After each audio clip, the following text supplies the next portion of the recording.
Ahora sí les voy a platicar cómo va a quedar el apoyo, la beca a las mujeres de 60, 64 años. Ya hicimos todos los cálculos para el 2025.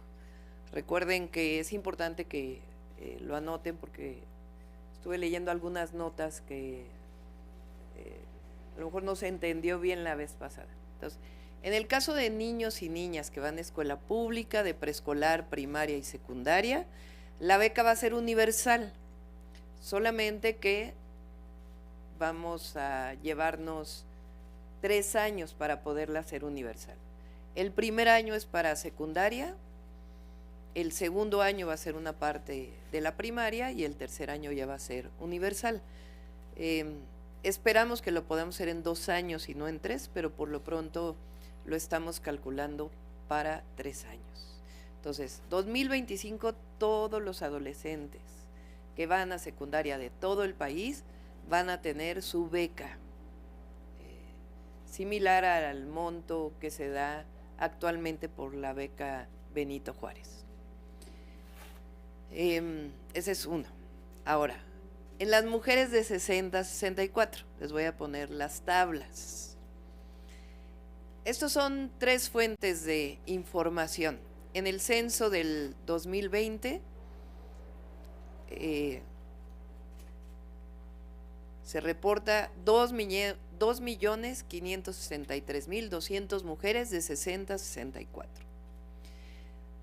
Los datos de la Comisión Nacional de Población para el 2025, que ya son las estimaciones, estiman 2.914.967. Y en el Instituto Nacional Electoral, que son datos públicos, tienen registradas 3.038.254 mujeres de 60 a 64. Ahora sí la siguiente. Esta es más o menos la distribución demográfica de mujeres de 60 a 64 años. Mientras más azul oscuro, hay menos mujeres, y mientras más clarito, pues son mayor concentración demográfica de mujeres de 60 a 64. Adelante. Ahora, mujeres indígenas adultas mayores de 60 a 64. Ahí ustedes lo pueden ver porque aquí no se ve. Si me ayudas, Pau, para el Zoom. No, por ahí hay algo que está, porque son el mismo número de mujeres. Es el A más B. Ahí está, 162.782, de acuerdo con el censo del 2020, de acuerdo con la Comisión Nacional de Población, 190.268. Adelante. Y de acuerdo con el INE son 178.468. Entonces ahora sí la que sigue. Y esa es la distribución. Entonces, ¿qué vamos a hacer en 2025? De acuerdo a la estimación que tenemos de los ingresos y el presupuesto de egresos de la Federación, considerando todos los programas de bienestar que ya tiene el presidente con su aumento por inflación, etcétera. Los nuevos programas serían, en el caso de mujeres, 2025, universal para todas las mujeres adultas mayores, indígenas o afromexicanas de 60 a 64 años. Eso significa mexicanas que residen en municipios indígenas y afromexicanos. Y por otro lado, tomamos la decisión de que para que sea universal también y no sea por situación económica, lo vamos a dar por edad. Entonces, en el 2025 van a recibir su apoyo las mujeres de 63 y 64 años. Si los ingresos nos dan, va aumentando de acuerdo a la edad. Y ya en el 2026 ya buscamos hacerlo universal, de 60 a 64 años de edad. Entonces, para que nos ayuden a difundirlo, 2025 va a quedar en la Constitución y un transitorio en donde especifique que para el primer año 2025 va a ser solamente para adolescentes, en el caso de niños y niñas que asisten a escuela pública, para secundaria, y en el caso de mujeres, para todas las mujeres registradas como indígenas y afromexicanas, de 60 a 64 y de 63 y 64 años para el 2025, esperando que para el 2026 ya pueda ser universal. 3,000 pesos, poquito más de 3,000 pesos, es la mitad de lo que corresponde a la pensión adulto mayor. Las becas, ahora les doy en el monto, en si mal no me equivoco, están actualmente, se da por familia la beca Benito Juárez. Entonces es independiente de si tienes un hijo, 2 hijos, 3 hijos en el nivel escolar, es la familia. Nosotros lo vamos a dar por niño o niña, pero a quien tiene ya la beca pues no le va a reducir, sino se va a mantener, y son alrededor de 1,300 pesos. Sí, mal. Sí, solo para estudiantes de escuela pública. El Estado tiene la responsabilidad de la escuela pública. Quien va a escuela particular, pues tiene que ver con que tiene los recursos económicos para ir a una escuela particular. Bimestral. ¿Ya? Sí. Iniciamos sesión de preguntas.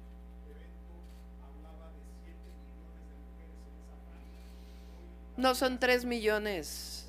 A ver, regresa al número, por favor. Ponemos los 3 datos, el anterior, el primero. Los 3 datos porque el censo pues es para el 2020 y nosotros estamos hablando ya del 2025. De acuerdo con la Comisión Nacional de Población son 2,914,000, y en el caso del INE, que es el máximo censo, digamos, o el mayor número de personas registradas, es 3,038,000. Eso significa que de 63 a 64, ahí está el dato, estarían recibiendo 1,141,254 mujeres su apoyo en el 2025. Más las indígenas, que son alrededor de 170,000 más. Iniciamos sesión de Entonces, preguntas. permíteme. El objetivo es que entre octubre, 1 de octubre, que entremos al gobierno, a diciembre se haga el registro, para que a partir de enero ya estemos distribuyendo las tarjetas del Banco de Bienestar, en donde estarían recibiendo sus apoyos. El registro, primero se va a hacer un censo casa por casa, y después se haría el proceso de registro entre octubre y diciembre, para que a partir del 1 de enero pues ya tengan su tarjeta de bienestar y ya puedan estar recibiendo su apoyo bimestral.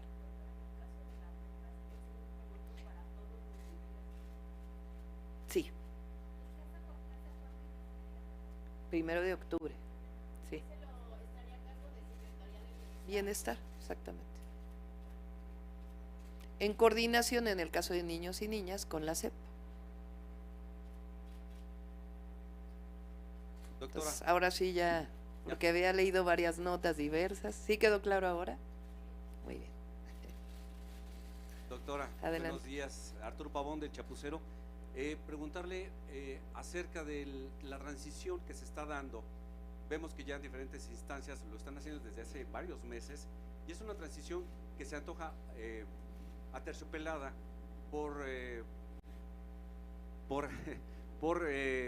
pues vaya, venimos con la misma transformación. Sin embargo, sabemos que hay otros años en que se ha manejado mucho, lamentablemente, lo del año de Hidalgo. ¿Usted tiene alguna notificación de que en las que se están llevando a cabo ahorita haya ese tipo de situación? No, pues ahí, primero el propio control presupuestal, digamos, que se tiene, que antes las secretarías determinaban mucho. El presidente, lo hice yo en el gobierno de la ciudad. Antes los presidentes no se metían a ver ni los ingresos ni cómo iba el gasto presupuestal. El presidente está a diario viendo cuánto hay en la caja, cómo son los ingresos y revisión permanente con la Secretaría de Hacienda del presupuesto público, cómo va avanzando. Se le llama gasto, aunque en muchos casos pues es inversión. En mi caso, cuando fui jefa de gobierno, era lo mismo. Cada semana yo tenía reunión con la Secretaría de Finanzas y veíamos tanto los ingresos como los egresos, si había subejercicio, etcétera. Antes eso estaba completamente suelto, entonces se daban estas condiciones de corrupción tremendas, ¿no? Entonces no va a haber año de Hidalgo como en otros años. Y además, en efecto, es una transición pues es histórica, más allá de una transición que refleja continuidad, es histórica, porque es el mismo proyecto. Por supuesto nos va a tocar un periodo distinto y además también áreas en donde nosotros le vamos a dar una importancia especial debido pues a cada uno de nuestros orígenes, pero la esencia del proyecto se mantiene y eso pues es muy bueno, porque incluso en las épocas donde el PRI ganaba todo, llegaba un nuevo gobierno y dejaba tirado lo anterior. Yo recuerdo que se decía es que debería de haber proyectos que fueran transeccionales, porque cada 6 años se cambia todo.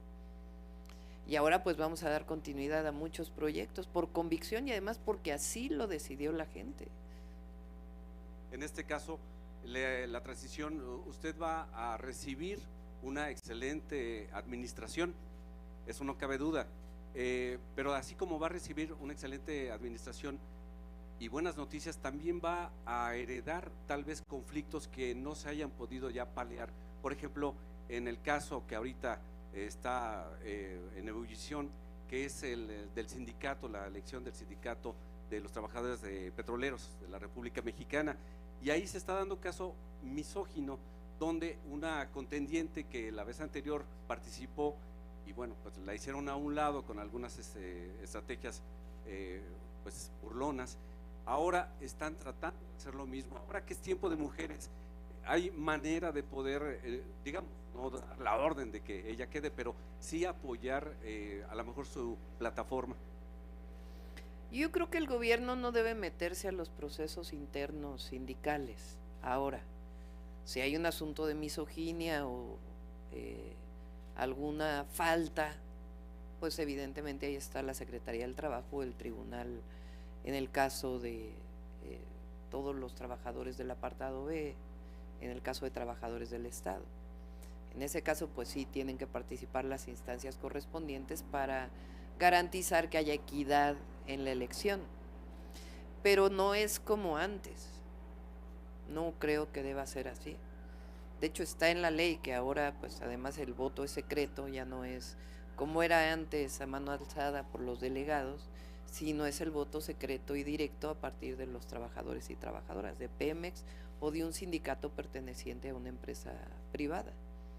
Y así debe ser, pues debe haber libertad sindical. ¿Cuántos años no se exigió por parte de los trabajadores en contra de lo que se llamaba el charrismo sindical, en donde a los trabajadores que querían un liderazgo independiente, pues había represión?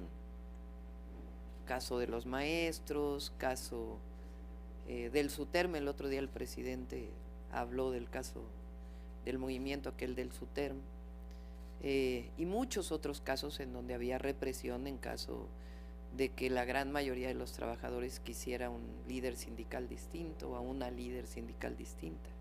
Entonces yo creo que hay que seguir trabajando por la democracia sindical y que el gobierno no participe como ha sido hasta ahora, y las instancias correspondientes dar las condiciones para que sea en efecto transparente, equitativo y que no haya condiciones de desigualdad o de coacción o coerción al voto. Se lo comento porque ayer se expuso el tema presidente López Obrador. Y pues a raíz de eso nos han estado llegando muchas solicitudes de trabajadores sindicalizados con videos, cartas, pruebas, grabaciones, donde se ve como claramente los actuales líderes del sindicato denigran, humillan, ofenden a los que se quejan de que, bueno, pues no está bien su sindicato. Pues tiene ahí que intervenir las autoridades correspondientes para que se garantice la equidad. Gracias. Siguiente pregunta de Daril Rodríguez de Contralínea. Hola doctora, buenas tardes. Hola. En la revista Contralínea documentamos que entre 2021 y lo que va de 2024, la Suprema Corte de Justicia de la Nación donó 10.2 millones de pesos al Sindicato Único de Trabajadores del Poder Judicial de la Federación. Esta organización gremial pues se opone sistemáticamente a la reforma e incluso pues ha sido parte de la campaña que busca engañar a los trabajadores del Poder Judicial que entran pues en riesgo de sus derechos laborales, o ese es su argumento.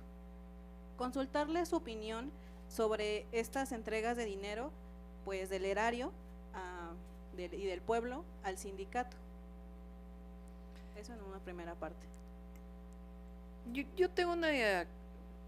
El sindicato, o bueno, la dirigencia sindical, no el sindicato, porque hay que ser muy claros, del Poder Judicial, mi interpretación es que no necesariamente se opone a la reforma que estamos planteando.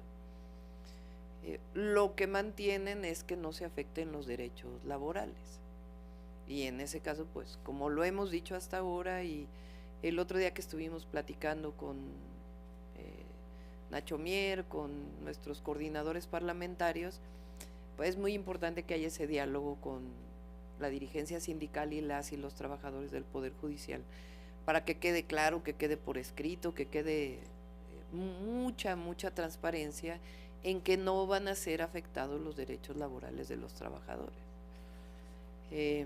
Incluso ellos, trabajadores, que un secretario de un juzgado, que nunca tienen posibilidad de ser juez, porque normalmente los jueces son designados por favoritismos. El otro día les decía, hay que hacer un estudio de los apellidos de los jueces, de los magistrados, porque hay mucho nepotismo y muchas recomendaciones. Esta idea de que la carrera judicial es transparente, y pues no es cierto. Y los propios trabajadores del Poder Judicial lo saben. Entonces muchos de quienes participan en los juzgados pueden participar ahora en una elección para ser jueces.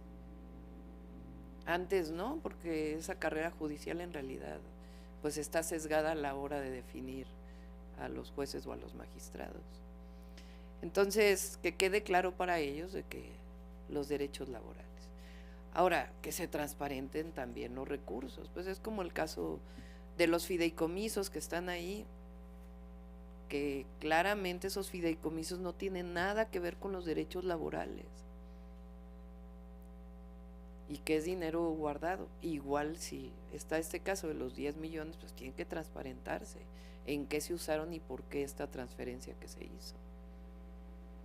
En una segunda pregunta, también Contralínea pues reveló que hay resoluciones de jueces y magistrados que han favorecido con liberaciones y amparos a presuntos delincuentes, principalmente del cártel Jalisco Nueva Generación y en una segunda instancia al cártel de Sinaloa. Hace unos días, igual la ministra presidenta Norma Piña llamó a un diálogo que se pusiera en el centro a las víctimas, pero pues el Poder Judicial en estos casos, cuando libera a estos generadores de violencia, pues no pone en el centro a las víctimas. Preguntarle su opinión al respecto y también qué mecanismos ha contemplado para garantizar el acceso a la justicia en el país. Pues es esta doble discurso, doble moral que tiene mucho nuestros adversarios. Entonces, que expliquen estas liberaciones, a ver, que explique la presidenta de la Suprema Corte estas liberaciones de las que hablas, y muchas otras, los famosos sabadazos que se dan, a ver que se explique. En el caso incluso de delincuencia organizada, ya déjense delincuencia de cuello blanco, delincuencia del fuero común, que también existe. ¿Por qué no explican esos casos? Entonces, es por un lado una cosa y por el otro. Es como cuando pide ahora diálogo la presidenta de la Suprema Corte con el presidente de la República o con su servidora. No que había autoritarismo o en efecto, ¿por qué no explica? Lo dijimos en su momento, todavía estábamos en campaña, la reunión que tuvo con el presidente del PRI en la casa de un magistrado, de un ministro de la Suprema Corte. O por qué no explica aquellos chats que sacó Alejandro Armenta en su momento. Entonces entonces ahora sí están del lado de las víctimas. Por eso ayer lo comentaba con los legisladores de Estados Unidos que vinieron. Escuché la mañanera y el presidente dice que habló mucho de este tema. Ahora aquí al revés, lo que me dijeron es, sería muy bueno que revisaran los casos en donde se eligen a los jueces en Estados Unidos. ¿Y cuáles son las características de esa elección? O sea, al revés, a mí lo que me planteó uno de los senadores fue eso. O sea, ni siquiera ya se planteó el tema de la reforma al Poder Judicial, sino más bien sería muy bueno que revisaran cómo en Estados Unidos se eligen a los jueces y cuáles son las características de elección en los distintos estados de Estados Unidos. Entonces ya ni siquiera fue un tema que platicáramos en esta reunión. Entonces la renovación del Poder Judicial es buena. El otro día lo comentaba con una persona también que, digamos, de buena fe está preocupada por la reforma. Si no hubiera reforma, a mí como presidenta me tocaría elegir a 3. El primero es en noviembre. Así como está, se manda una terna 2 veces y si no, elige directamente la presidenta. Entonces me tocaría elegir a uno de tal manera que ya serían 4 que han estado votando a favor de las reformas que se han aprobado, o sea, que no han estado invadiendo las funciones del legislativo. Pero después sería otro y después sería otro. Si su preocupación es que haya influencia del Ejecutivo sobre la Suprema Corte, pues en teoría habría más influencia de la presidenta sobre la Suprema Corte si la designa la presidenta. Claro, hay casos como el presidente en donde a la hora de la hora se aliaron con otros grupos, ¿no? Aquí es al revés, que los elige el pueblo. Cuando los elige el pueblo no es que los elijan los partidos políticos, porque ni siquiera la reforma está planteada que deben ser de partidos políticos. En Estados Unidos hay elecciones en donde es por partido para los jueces. En este caso no, ni siquiera es por partido político, está planteado por perfil. Entonces ¿quién los elige? No los elige la presidenta, los elige el pueblo de México. Entonces sí hay mucho más frescura. ¿Quién va a responder un ministro? Al pueblo. ¿A quién va? Igual que yo, igual que la presidenta. ¿A quién responde? Al pueblo. ¿A quién responderá el ministro o la ministra? Al pueblo. Entonces realmente la reforma refresca al Poder Judicial, le da democracia y entra lo que buscamos es más justicia, o que realmente haya justicia en el país. Los mecanismos Los mecanismos para realmente garantizar. Pues es eso, si se elige por la gente. Y además hay un tribunal que está revisando, no el Consejo de la Judicatura ahora, que en realidad no hace nada.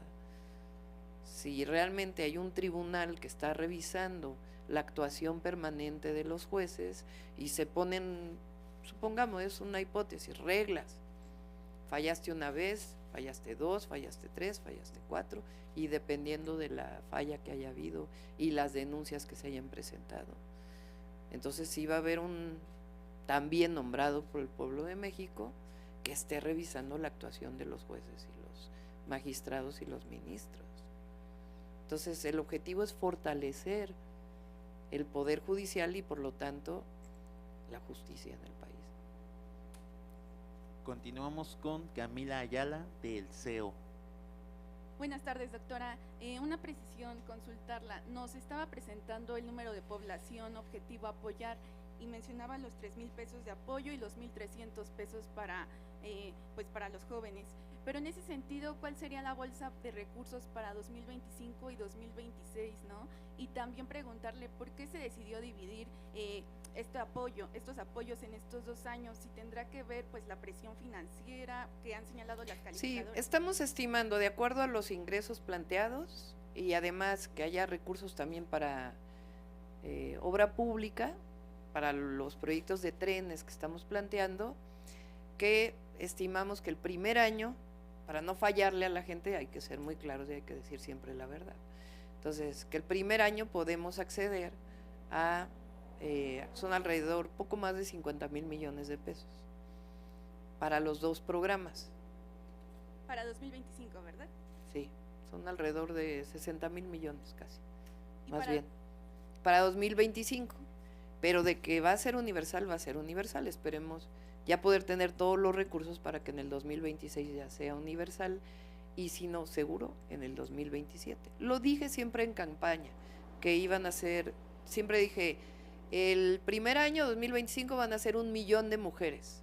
Lo dije en los 100 puntos, eso con 3,000 pesos son 18,000 millones de pesos, pero va a ser un poco más de 1 millón de mujeres, considerando 63, 64 años. Y en el caso de niños y niñas también, siempre en los mítines decía, van a ser 3 años para poder cumplir con la beca universal.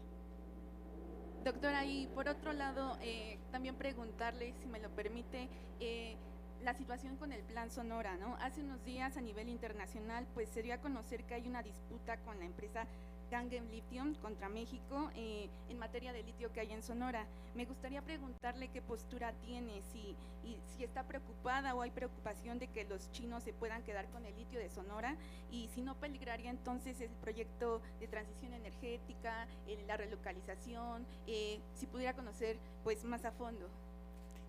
Nosotros vamos a mantener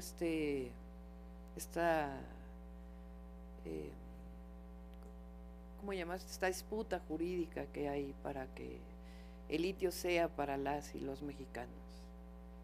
Esta concesión que se dio fue tiempo atrás, y ustedes dicen, hay una concesión, ya han estado trabajando, ni siquiera se ha estado trabajando. Entonces las propias condiciones de la concesión establecen que es factible que ya no la tenga, porque ni siquiera han estado trabajando en la zona.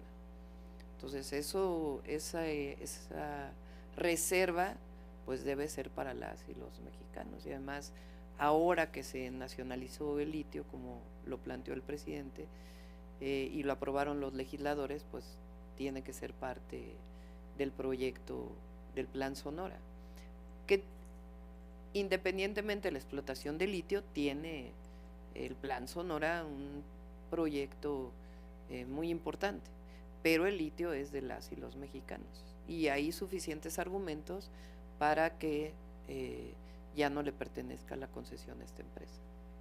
Y si por ejemplo se falla a favor de China, no México lo creo que se falle, porque hay suficientes argumentos. Doctora, y también otro tema igual sobre pues finanzas, economía, también me gustaría preguntarle qué piensa hacer para el sector bursátil en México y pues lograr que las empresas quieran listarse en el mercado de capitales de la bolsa de valores del país ya que vemos que pues atraviesa una sequía de casi 7 años y donde el mercado bursátil pues no representa el tamaño de la economía mexicana. Tiene algunos planes el secretario de Hacienda, ya los platicaríamos posteriormente. Es importante siempre este mercado de capital y es muy importante más todavía porque la inversión física, es decir, tienen que ser ambos, porque no solo es el mercado en la bolsa de valores. Pero el secretario de Hacienda tiene algunos planes que tienen también que ver con la Comisión Bancaria de Valores. Y ya por último, para no quitar más minutos a mis compañeros, doctora, ¿estaría contemplando igual pues un nombramiento financiero para Petróleos Mexicanos, para Pemex? Porque ha sonado igual pues de Hacienda, ¿no? Que podría quedar Llorio. ¿Estarían viendo un perfil? Sabemos que cada jueves pues los presentará, pero se podría... Ya tocará Pemex en su momento. Gracias. Siguiente pregunta de Karina Aguilar, de 24 horas. Gracias, doctora. Buenas tardes.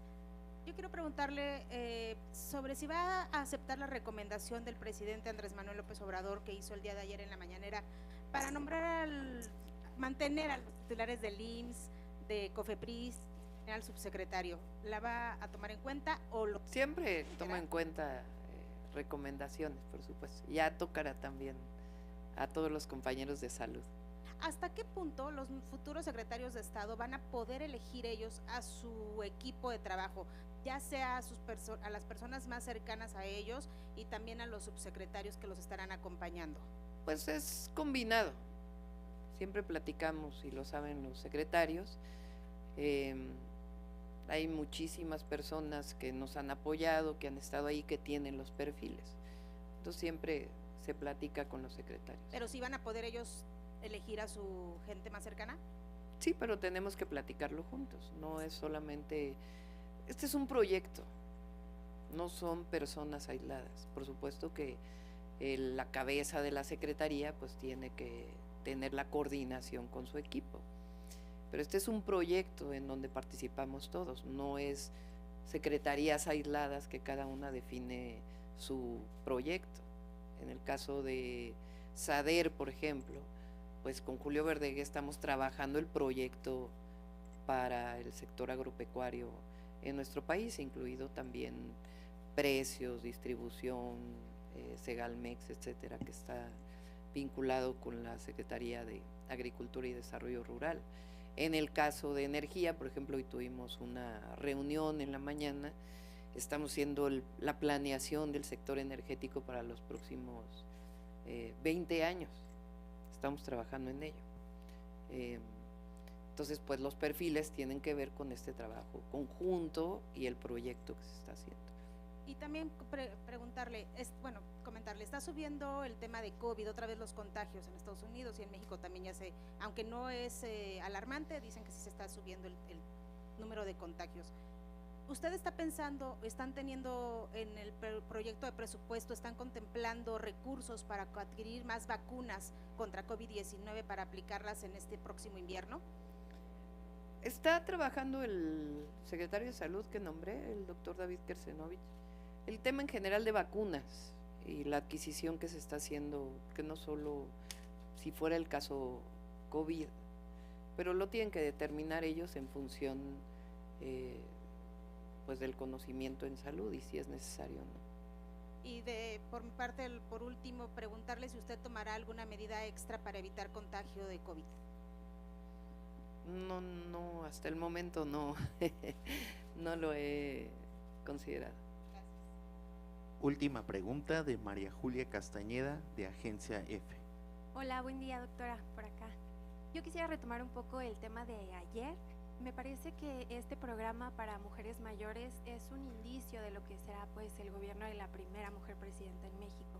En ese sentido, le quería preguntar sobre la reforma que también mencionaba ayer para erradicar la violencia contra las mujeres, y sigue en marcha enviarla al Congreso en su primer día de gobierno, como comentaba en campaña, y pues en qué consistiría la reforma. Sí, son varias reformas que estamos planteando, algunas constitucionales y algunas en términos legislativos. Algunas tienen que ver con Ustedes saben que hay códigos penales locales y el Código Penal Federal. A nosotros nos dio mucho resultado en la ciudad la ley del agresor sale de casa, que está en el Código Penal de la ciudad y en la ley de igualdad de las mujeres. El otro día platicaba con Ernestina Godoy de que sería muy bueno que todas las fiscalías de todos los estados tuvieran una fiscalía para el asunto de feminicidios, que dio muchos resultados en la ciudad. Entonces, a nivel constitucional yo planteé dos temas. Uno, está en el cuarto constitucional la igualdad entre hombres y mujeres, pero hay que redactarlo en términos de la igualdad sustantiva y la no discriminación. Y por otro lado, también llevar a nivel constitucional el asunto de la violencia contra las mujeres, que me parece que es de la máxima atención que tenemos que tener. Y de ahí una serie de leyes secundarias que buscaríamos que algunas fueran generales, es decir, que impactaran a todo el país, y otras pues que fueran de carácter federal. Pero sí, el tema de las mujeres va a ser tema, pues no puede ser que la primera mujer presidente solamente sea, o presidenta solamente sea un símbolo, tenemos que avanzar mucho más. Bien, ¿y lo enviaría entonces en su primer día de gobierno al Sí, Congreso? lo enviaríamos el primer día. Por otro lado, hay quienes comentan que no son tiempos para las mujeres de salir solas en la calle, como la fiscal de Baja California que recomendaba a las jóvenes no viajar solas en taxi a raíz de un reciente caso de feminicidio en Mexicali. ¿Qué opinión tiene al respecto, doctora? Pues no es un asunto de victimizar a la víctima, ¿no? Siempre se pueden hacer recomendaciones, ¿no? Pero yo creo que tiene que haber una responsabilidad para que las mujeres seamos libres y tengamos autonomía. Nosotros hicimos varios mecanismos que, si bien no funcionan al 100%, pero protegen a una mujer. Por ejemplo, en la aplicación de la Ciudad de México está que uno puede, así como en el WhatsApp uno puede poner que lo sigan, o en el Google Maps, no sé cuál es, que lo sigan a uno en tiempo real. Hay una aplicación especial para una mujer que viaja en un taxi, que viaja sola en algún lugar, para poder decir, voy en este taxi y esta es mi ubicación actual. Mecanismos que le dan cierta seguridad a las mujeres.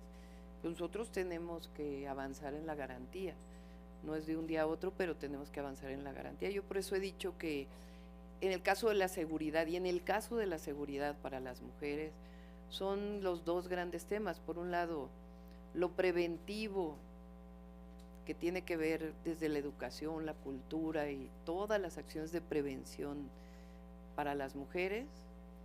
Y por otro lado, la cero impunidad,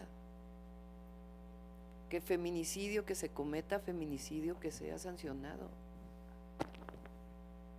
Porque en la medida que haya impunidad, pues entonces, en todos los delitos, pero en particular, es un delito grave que haya la muerte de una mujer por el solo hecho de ser mujer. O de que aún haya fiscales que cataloguen como suicidio un feminicidio cuando hay pruebas suficientes. Por eso esto que hicimos en la ciudad de que una muerte violenta por mujer primero se cataloga como feminicidio y en todo caso después en la investigación se ve si no fue feminicidio. Feminicidio quiere decir que la muerte o el asesinato de la mujer es por el hecho de ser mujer. A lo mejor puede haber otro caso en donde estuvo involucrada en un asunto de delincuencia, de otra cosa, y participó una mujer, es distinto.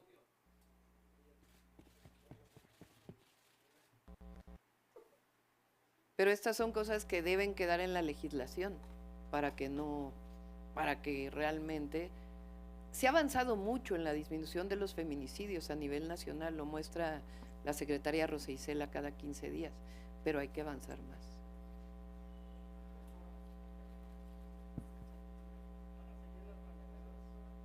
Rápidamente, si me permite, doctora, considerando pues esta plataforma que ha presentado en los últimos días, donde señala que pues no llega sola, llegamos todas, es tiempo de mujeres y pues la agenda de las mujeres que ha dicho que va a atender, ¿Podríamos decir que pues el gobierno de la primera mujer presidenta en México sería feminista? ¿Usted se considera feminista? Sí.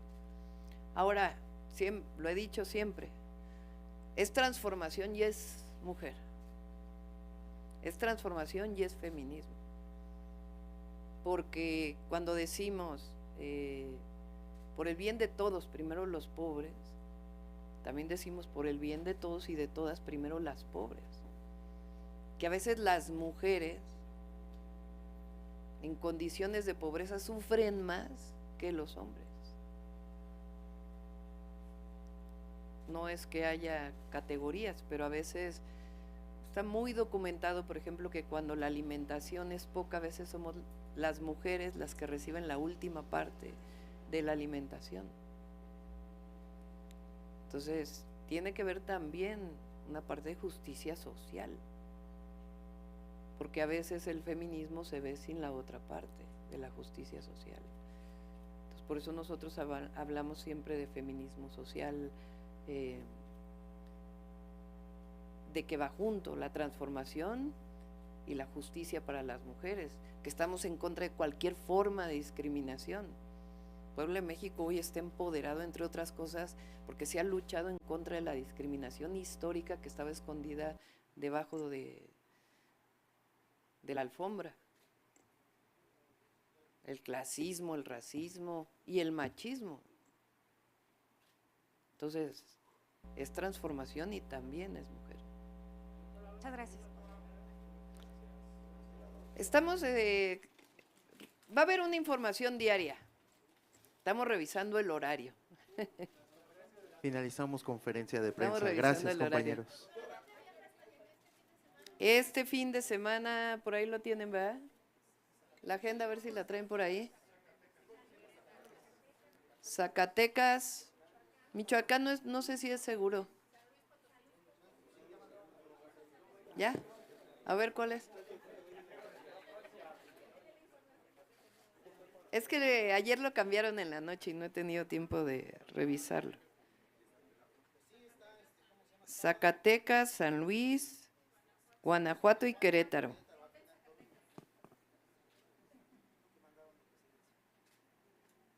En Zacatecas vamos a revisar los proyectos agropecuarios. Después, ahí mismo vamos a ver, en Aguascalientes, en una reunión privada, vamos a ver los proyectos de CONACYT. San Luis Potosí, Guanajuato, temas económicos, desarrollo industrial, tratado comercial con Estados Unidos y Canadá, Banco de Bienestar, y después programa adulto mayor y personas con discapacidad. Querétaro. Mañana los 3. Gracias, compañeros. Mide, ¿verdad? ¿O aquí? En el Mide. Sí, claro que sí. Va a ser mitad mujer, mitad hombre. De todo el gabinete, obviamente, son 3 los que nos faltan. Sí.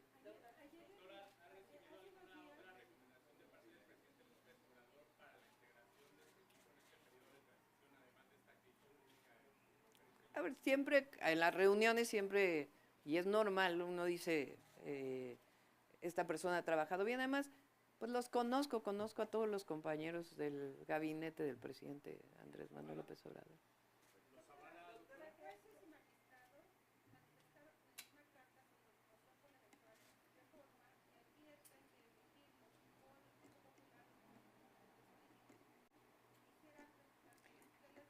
¿Advierte qué?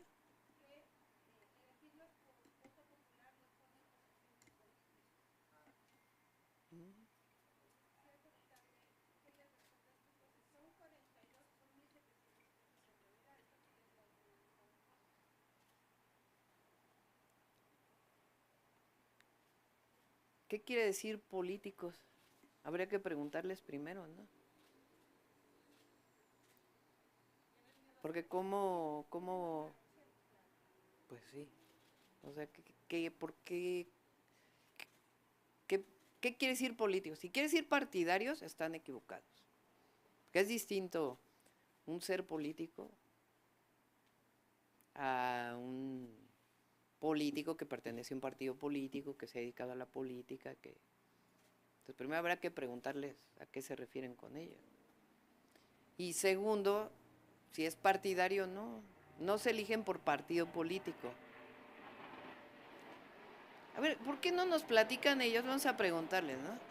¿Qué opinan de la reforma de Zedillo? A ver, que nos digan los de la Suprema Corte de Justicia de la Nación. ¿Qué opinan de la reforma que hizo Zedillo? Que se fueron todos los de la Suprema Corte y se nombraron nuevos, elegidos por el entonces presidente Zedillo. ¿Qué opinan de esa reforma? ¿O no opinan porque todos se fueron con su pensión de no sé cuántos millones?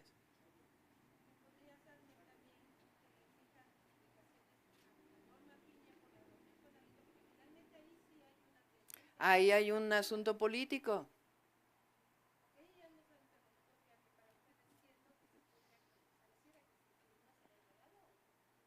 A ver, ¿por qué la presidenta de la Suprema Corte, en la primera reunión que tiene con el presidente de la República, invitada por el presidente de la República, que el 5 de febrero, no se levanta? ¿Por qué no nombra al presidente en su discurso? Porque es un asunto de poderes, de reconocimiento de la investidura presidencial. ¿Por qué no se levantó? ¿Que no es un asunto político? O sus chats, que no son políticos. Entonces, por eso, magistrados y jueces, ¿qué quieren decir con que los ponen como políticos? ¿Qué quiere decir eso? Si se refieren a que pertenece a un partido político, no van a ser elecciones por partidos, van a ser elecciones de personas.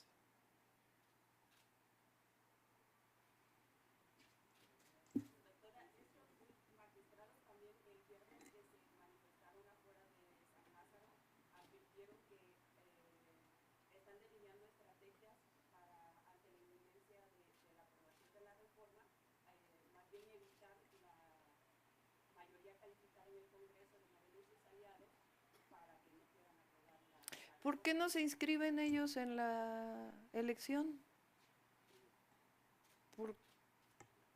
Si son muy buenos jueces, si son muy buenos magistrados, pues que se inscriban en la elección y que sean electos.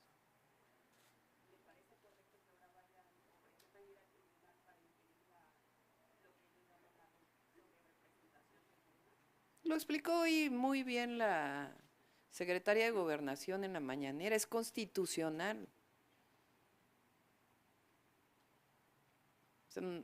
La supuesta sobrerepresentación es porque quieren hacerlo por coalición, cuando la Constitución habla claramente de que los plurinominales son definidos por partido político. Entonces ahí no hay, ni siquiera está sujeto a interpretación, es la Constitución. Entonces, pues claro, habrá resistencias y demás, pero yo les sugiero muy respetuosamente que se inscriban. Le va a dar mucha fuerza a un juez o a un magistrado o a un ministro ser electo por el pueblo de México o electa por el pueblo de México. Finalizamos conferencia. Gracias. Muchas gracias.